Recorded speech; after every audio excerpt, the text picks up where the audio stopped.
Hey everyone. So now I want to talk to you all about a pretty serious topic when it comes to being in business and running a small business, and that is the topic of making money. Now, for those of you that don't know me, my name is Josh Chamberlain. I own and operate a small tea business here in Eugene, Oregon. We're located on Friendly Street. I've got some notes here, and I've developed this, or I've just have some stuff I want to run down and talk to you all about in terms of what it is to run and operate a small business in terms of achieving your financial goals. Because again, it's something that I'm going through, and I figured maybe other people are going through it, and hopefully it can be helpful to somebody out there that wants to optimize or either make their business more less of a hobby and more of a successful business. So let's get into it. Yep. Well, I started this business out of pure passion and just being completely obsessed with tea. Sorry about that. Um, and so I was living in Taiwan. I studied in Taiwan, and I ended up living there for 6 years. I ended up getting an MBA in Taiwan. So as you can see, this whole business piece has been a current or a theme. It's something I'm really passionate about as well. Because when I was younger, I didn't know that business was so cool in the sense that you create all these relationships and you meet all these people and you develop these connections through business. So I learned Mandarin. I went to the U of O for Chinese. I learned Mandarin. I lived in Taiwan. I did language exchange program or language programs in Taiwan. And in that process, I found and fell in love with the Taiwanese tea. I was mentored by tea masters. I was shown things, their generosity and their patience with me, teaching me about tea, about oolong, about tea culture, the tea that's grown in Taiwan. It was an amazing journey and an amazing subject, and it still continues to be. And it's honestly one of the things I'm also extremely passionate about. So, this channel, as you know, is sort of a fusion between tea and business. This is a tea business. So, anyway, bear with me here. I know I get kind of carried away. Um, so now I'm 51 years old. I've got a family of four, and I'm also so grateful that I can support my family with my business. It's a dream come true, honestly, and there's nothing I have to complain about. It's just such a honor and joy to be able to turn people onto new tea and get people exposed to teas they might not have tried before. And yeah, so I'm honestly like feel like I don't mind. I really like doing sales because I feel like the point is to create an awareness for people about something that is going to enhance the quality of their life and make them, just look at the world in another way. And through that lens, have be inspired. So that's sort of the backstory. Um, excuse me. But, running a small business can be stressful and unpredictable, to say the least. Well, you look at a business from the outside and you think, oh, it's successful. You know, if you don't see the books, you can't tell. That was one thing a great mentor told me is that he was in a restaurant with his friend and they were eating lunch and it was packed, and his friend says to my mentor, who's a bookkeeper, he says, oh, this place, they must be making so much money. And my mentor says, if I don't see the books, I can't tell you anything about that.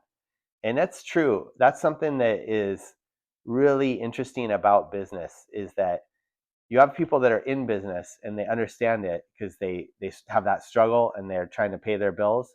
And then you have people that look at it from the outside and they see what their perception of the business is. And those are two totally different things. You know, it's I can't stress that enough. But it's I just am bringing this conversation about business and its connection with money, right? So money is something that is a little bit taboo to talk about And I really like, I really like learning about money and trying to develop a healthy relationship with money, because it's something that is societally, or we're conditioned to think about from our parents, our society, just all the background we have. Like, we have a complicated relationship with money. And so for me to understand that is pretty interesting. I like to try and learn about money. And again, it's one of those subjects that I really feel that it's a shame that it's not talked about and taught more in schools. And because, again, financial success isn't an accident. I mean, unless you inherit the money, but it's like you have to learn about money in order to be financially capable in the world. And it's not like so complicated learning about money, but it is something that people have a tendency to avoid because it's stressful, or it just, they have their ideas about money, and it's not like so just easy for people to develop, say, like, okay, I'm interested in money, I'm going to learn about it. Anyway, um, here's the deal: a business that doesn't make money isn't sustainable. So there's a big difference between barely getting by and building true financial security. Now, that's what I'm interested in, as I want to build financial security, and I want to be able to do it by myself. Okay. Obviously not, I need my customers, I need the business, but I want to do it on my own, right? I don't want to rely on other people to be able to build my financial security. So anyway, that's why I'm going down this, and I'm just ranting or blah, blah, blah, blah. Bear with me here. All right. Recently, I was reading a book that I recommend. It's called The Road Less Stupid.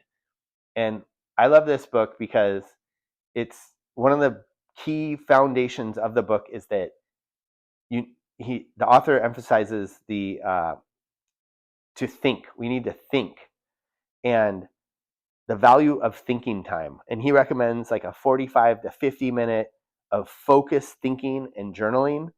And my idea, from having done this a little bit, is that people that are really wealthy do this a lot.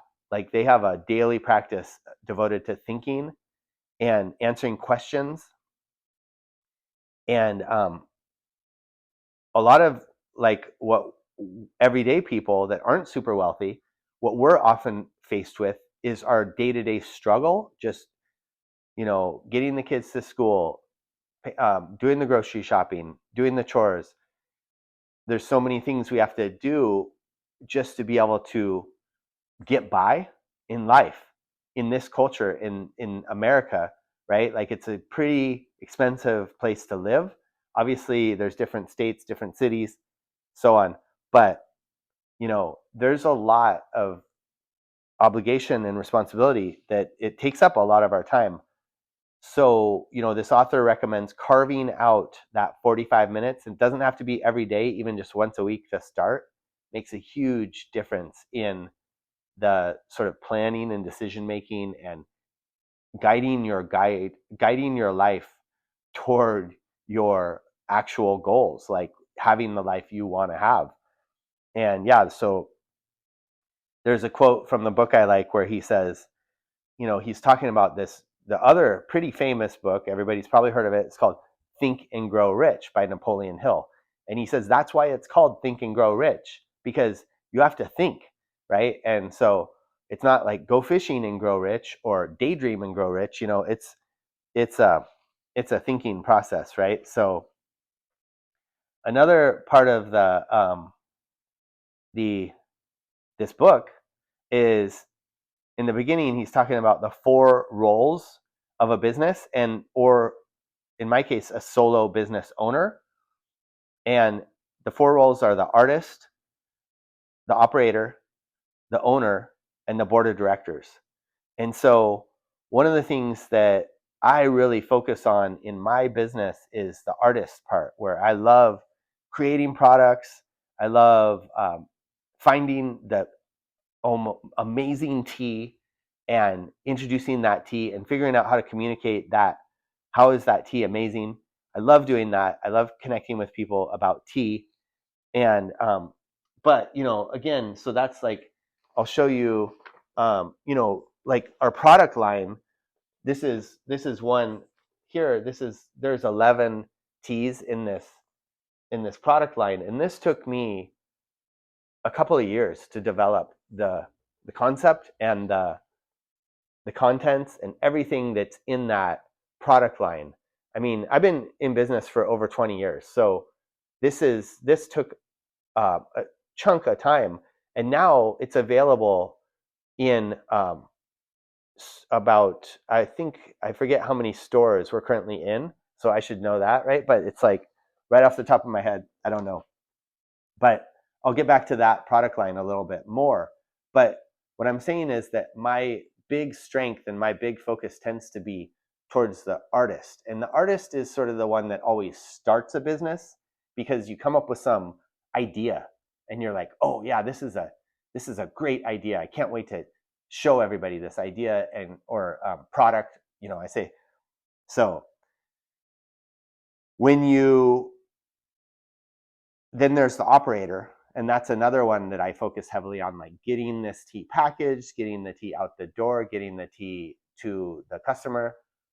Again, that's the operator. The operator sort of runs the business, but if they're not careful, the business will run the operator. Then there's the owner, and the owner is the one that makes the strategic decisions and taking the responsibility. And the board of directors is more like thinking long term, big picture. So one thing then I was going through these suggested thinking topics, and I realized that I need to focus more on the owner and the board of directors. And so, one of the quotes from the book is that the unrewarded artist is all too common. And I don't know who needs to hear this, but I find this time and time again when I talk about business with small business owners, but not just business owners, people that want to start a business. They have a passion and this idea, but they're unwilling to learn and make the choices that are difficult to make, maybe sacrifices, to actually create the business as a successful business. It's it's challenging. But so problem with perfection is that we obsess of it, and that while the actual market, how you're going to get your money, it might reward action and availability over perfection.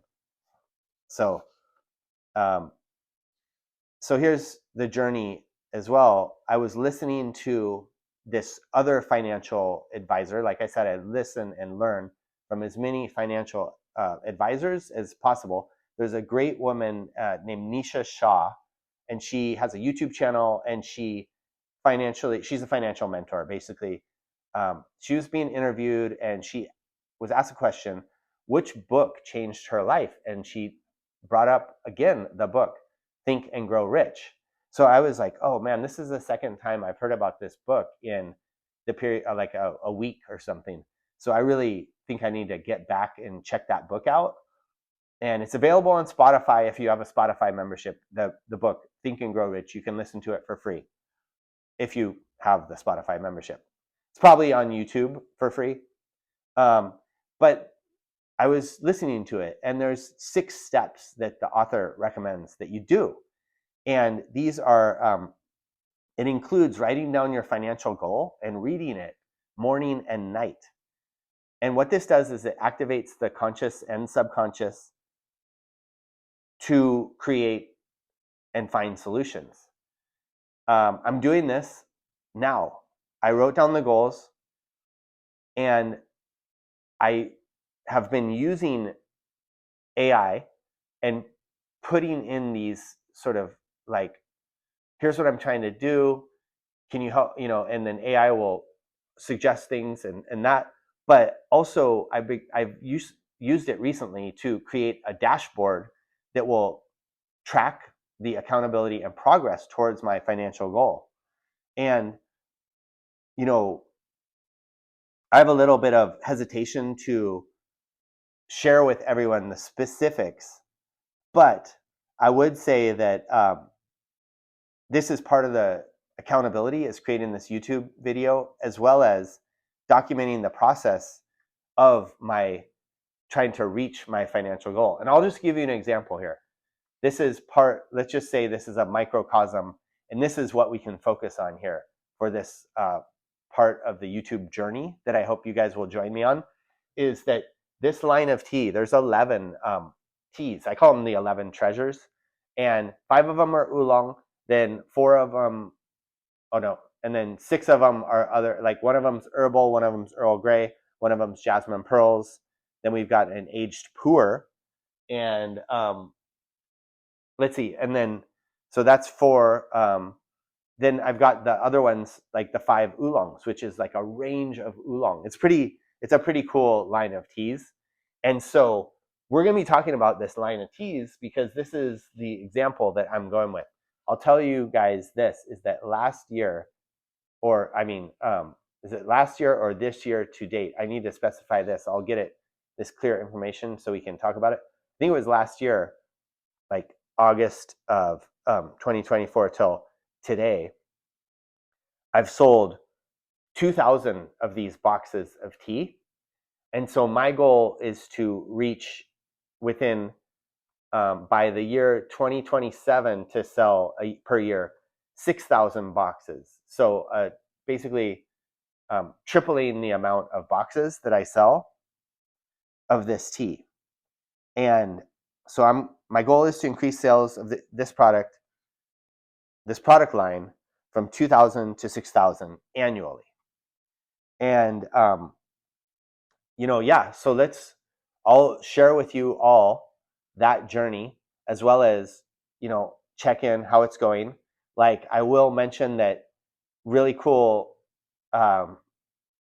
sort of bit of news. I have progress already to report to you from just going through this process and developing these goals, is that last week we got into 3 new stores with this product, and one of them is the World Foods Portland, and one of them is the Coos Head Co-op in Coos Bay, Oregon, and then the other one is to an existing account where we were just had wholesale.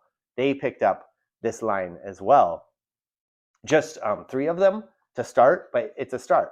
And the other great news is that Market of Choice, which we provide this tea line to 12 Market of Choice stores throughout Oregon, they picked up the 11th of the line. So they originally had 10 and they picked up 11. So, that's the progress so far. And I'm still going. I'm trying to get into New Seasons, Zupans, and several other stores. And I'm going to keep going with that and let everyone know what stores we get into, how it's going. And so to recap, so if you want to turn your passion into a viable business, then I want to, this is going to be about the whole aspect of learning to think strategically about money and see what it looks like to build toward financial freedom. And then if you want to see those things, just follow this journey, subscribe and follow, and stay tuned for updates.